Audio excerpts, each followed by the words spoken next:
Hello दोस्तों, कैसे हो आप सब। आई होप आप सब डट के तैयारी कर रहे होंगे और जल्दी ही आपको अपनी इस स्ट्रगल का, इस मेहनत का फ्रूट मिलने वाला है। तो लगे रहिए तैयारी में, क्विट मत कीजिएगा। बस जिस कंसिस्टेंसी के साथ लगे हुए उसी उसी तैयारी में लगे रहिए। आज हम डिस्कस करेंगे कि कुछ ऐसी मिस्टेक्स जो हमें यूपीएससी की तैयारी के दौरान, या अगर आप यूपीएससी की तैयारी स्टार्ट कर रहे हैं, ये नहीं करनी चाहिए। ऐसी मिस्टेक्स, इन मिस्टेक्स से बचना है आपको, क्योंकि अगर ये मिस्टेक्स आप कमिट करेंगे तो आपकी जो यूपीएससी की जो जर्नी है वो काफ़ी मुश्किल हो जाएगी।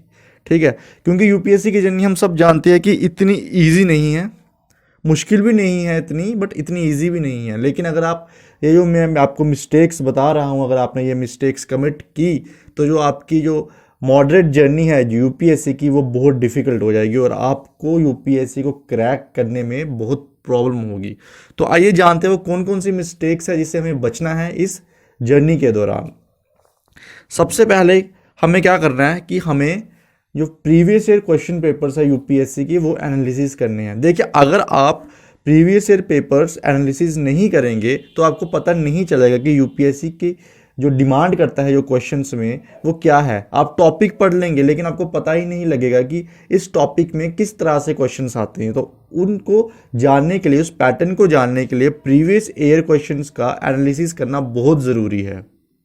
जो दूसरी मिस्टेक है वो ये करते हैं लोग, और जो आपको नहीं करनी है, कि आप माइक्रो टारगेट्स नहीं बनाते हैं। हम टारगेट्स तो बना लेते हैं कि एक हफ्ते में ये कंपोनेंट ख़त्म कर लेंगे, एक महीने में ये कंपोनेंट ख़त्म कर लेंगे, लेकिन हम माइक्रो टारगेट्स नहीं बनाते हैं। माइक्रो टारगेट्स का मतलब डेली बेसिस पे टारगेट्स बनाओ कि आज 24 घंटों में मुझे इतने घंटों में ये कवर करना है।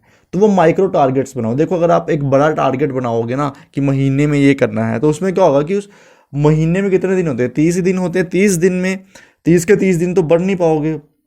ठीक है, तो वो टारगेट थोड़ा सुपरफिशियल सा लगता है कि वो कैसे अचीव होगा।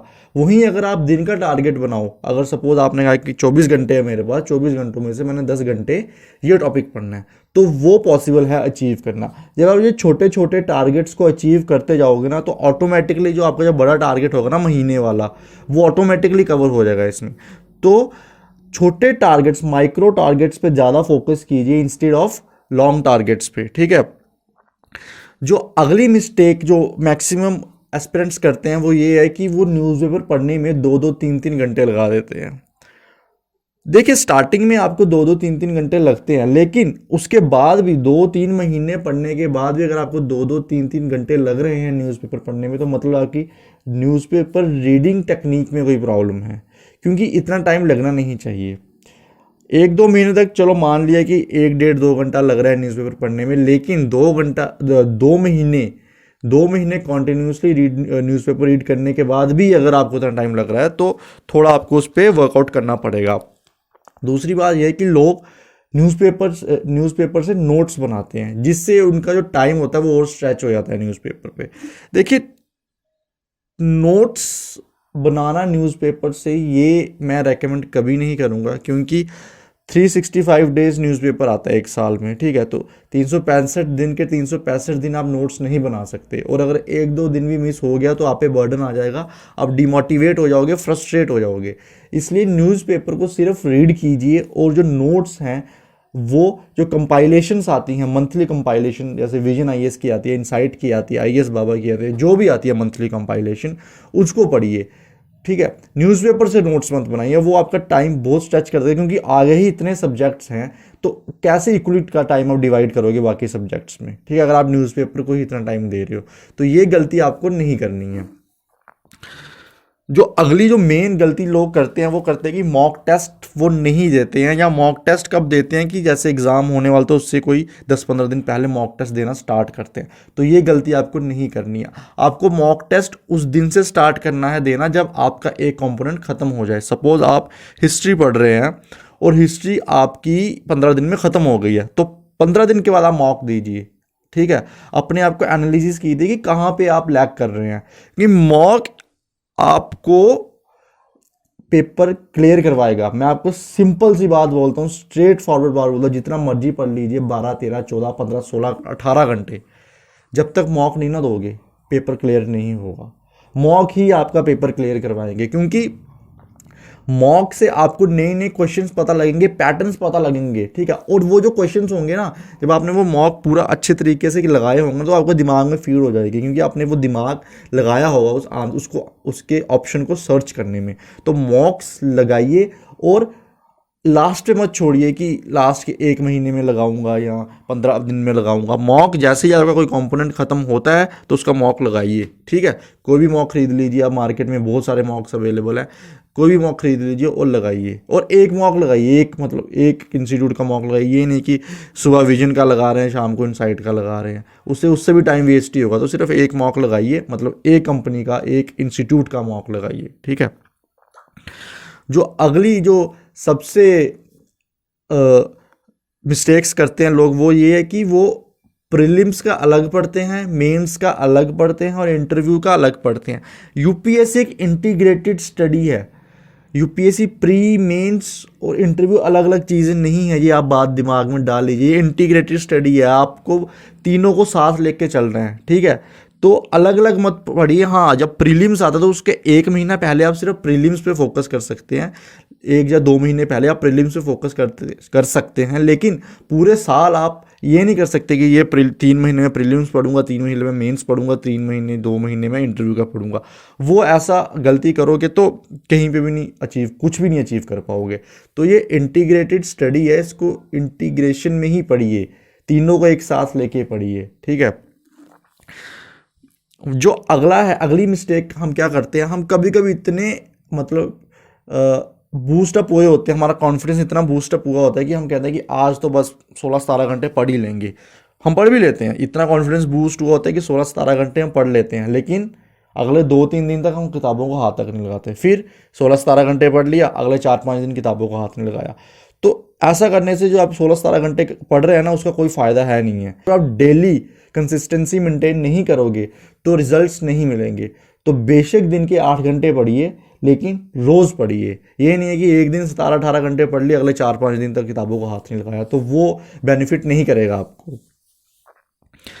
अगली जो प्रॉब्लम है, जो मिस्टेक लोग करते हैं कि आपने सपोज एक टाइम टेबल बनाया, ठीक है, आपने 2-3 दिन उसको फॉलो किया, उसके बाद आपने एक नया टाइम टेबल बना लिया, फिर उसको 4-5 दिन फॉलो किया, फिर आपने एक नया टाइम टेबल बना दिया। तो इससे क्या होगा कि आप टाइम टेबल ही बनाते रह जाएंगे, आपके टारगेट्स कभी अचीव नहीं होंगे।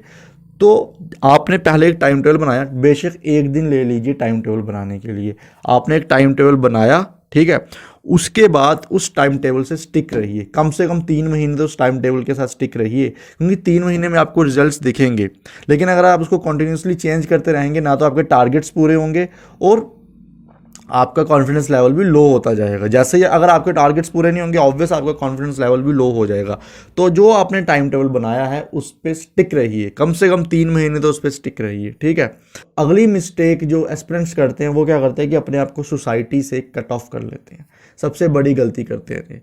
देखिए, जब तक आप सोसाइटी में रह के तैयारी कर रहे हैं तो आप तैयारी कर पाओगे, लेकिन अगर आपने कट ऑफ कर दिया ना अपने आप को सोसाइटी से, 1-2 महीने कर पाओगे, तीसरे दिन बर्नआउट हो जाओगे। क्योंकि यार इन्जॉयमेंट भी ज़रूरी है, ठीक है। पढ़ाई कर रहे हो तो आपका दिमाग इतना कंज्यूम हो रहा है पढ़ाई में कि उसको रिलैक्सेशन भी चाहिए। तो उसके लिए आपको इन्जॉयमेंट भी करना है, आपको अपने फ्रेंड्स के साथ भी बातें करनी है, फैमिली के साथ भी बातें करनी है।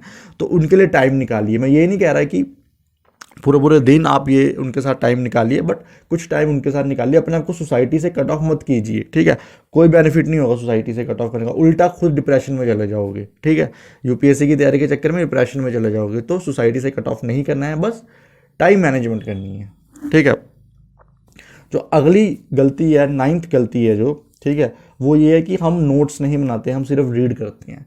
देखिए, जब हम रीड कर रहे होते हैं तो हमारे दिमाग में आता है कि यार नोट्स क्यों बनाए, समझ तो आ ही रहा है, ठीक है। तो हम रीड करते रहते हैं, हाँ ठीक है, समझ आ रहा होता है। लेकिन जब एग्ज़ाम के 1-2 दिन पहले होता है, जब हमें रिवीजन करनी होती है, तब हम पूरी बुक्स वो नहीं पढ़ सकते। तब हमें शॉर्ट नोट्स चाहिए, जो हम एक दिन में एक पूरा सिलेबस हम ख़त्म कर ले। तो उसके लिए नोट्स बहुत ज़रूरी है। और अगर आपके पास नोट्स नहीं होंगे लास्ट दिनों में, तो आप कभी भी अच्छा स्कोर अचीव नहीं कर पाओगे। क्योंकि देखिए, 1 साल का प्रोसेस है पूरा। जो आपने 8-9 महीने पहले पढ़ा था, वो क्या आपको याद रहेगा उस 8-9 महीने के बाद?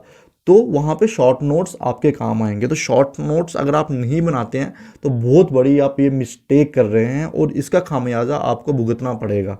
तो प्लीज़ स्टार्ट मेकिंग नोट्स। जो मैं हर वीडियो में कहता हूँ कि आपको एक्सरसाइज करनी है, एक्सरसाइज आपका अलग पार्ट नहीं है, वो भी आपके स्टडी शेड्यूल का पार्ट है। एक्सरसाइज करोगे तो आपका ब्रेन एक्टिव रहेगा, ठीक है। तो एक्सरसाइज नहीं करोगे तो डिप्रेशन आएगी, डलनेस आएगी। एक्सरसाइज करोगे तो एक्टिवनेस आएगी। तो एक्सरसाइज करो। बेशक मैं ये नहीं कह रहा है कि जिम जाओ और डंबल्स उठाओ और वेट उठाओ, कम से कम 15 मिनट की एक्सरसाइज अपने घर पे ही कर लो। रनिंग कर लो, ऑन स्पॉट रनिंग कर लो, जैसे कदम ताल कहते थे जिसे हम, वो कर लो। आप कुछ ऐसे एक्सरसाइजेज हैं जो घर पे आप कर सकते हैं, आप नेट से देख के कर सकते हैं। ज़रूरी नहीं है कि जिम ही जाना है, ठीक है। घर पे भी आप 15-20 मिनट तक अपनी एक्सरसाइज कर सकते हो। वो एक्सरसाइज करो। जब आप एक्सरसाइज करोगे आपको खुद ही रियलाइज़ होगा कि आपका जो माइंड है वो उसकी जो रिसीविंग पावर है वो ऑटोमेटिकली इंक्रीज़ हो रही है। तो आप एक्सरसाइज करिए और ये भी आपका स्टडी शेड्यूल का पार्ट है। ये 10 मिस्टेक्स थी जो आपको नहीं करनी है यूपीएससी के दौरान। तो आई होप आपको वीडियो पसंद आई होगी। अगर आपको वीडियो पसंद आई है तो please subscribe the channel. Bye bye.